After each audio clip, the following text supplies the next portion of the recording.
جو شخص پابندی سے استغفار کرتا ہے اللہ تعالیٰ اس کے لیے ہر تنگی سے نکلنے کا راستہ بنا دیتے ہیں۔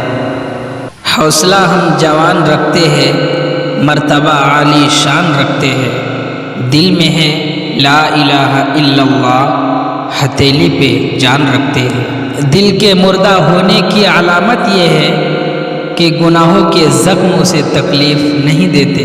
جب سب راستے بند ہو تو رب کے راستے کی طرف چل پڑو۔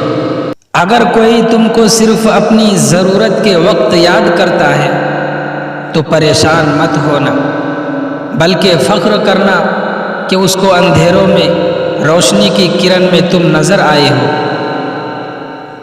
یہ مت کہو خدا سے میری مشکلیں بڑی ہیں، یہ مت کہو خدا سے میری مشکلیں بڑی ہے، یہ مشکلوں سے کہہ دو میرا خدا بڑا ہے۔ مشکل وقت بھی اللہ تعالیٰ کی ایک بڑی نعمت ہے کہ انسان اس میں صبر اور شکر کرنا سیکھ جاتا ہے۔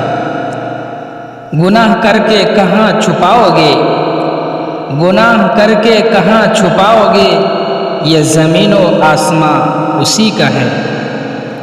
حضرت عائشہ صدیقہ رضی اللہ عنہا بیان کرتی ہے کہ رسول اللہ صلی اللہ علیہ وسلم نے فرمایا، مسواک کر کے پڑھی گئی نماز مسواک کے بغیر پڑھی گئی نماز سے 70 گنا افضل ہے۔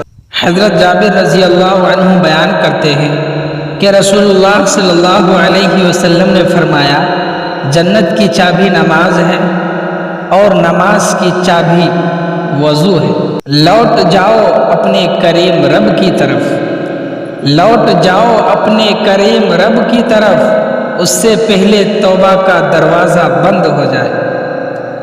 اپنا فائدہ سوچے بنا سب کے ساتھ اچھائی کرو، اپنا فائدہ سوچے بنا سب کے ساتھ اچھائی کرو، کیونکہ جو لوگ پھول تقسیم کرتے ہیں ان کے ہاتھوں میں خوشبو ضرور رہ جاتی ہے۔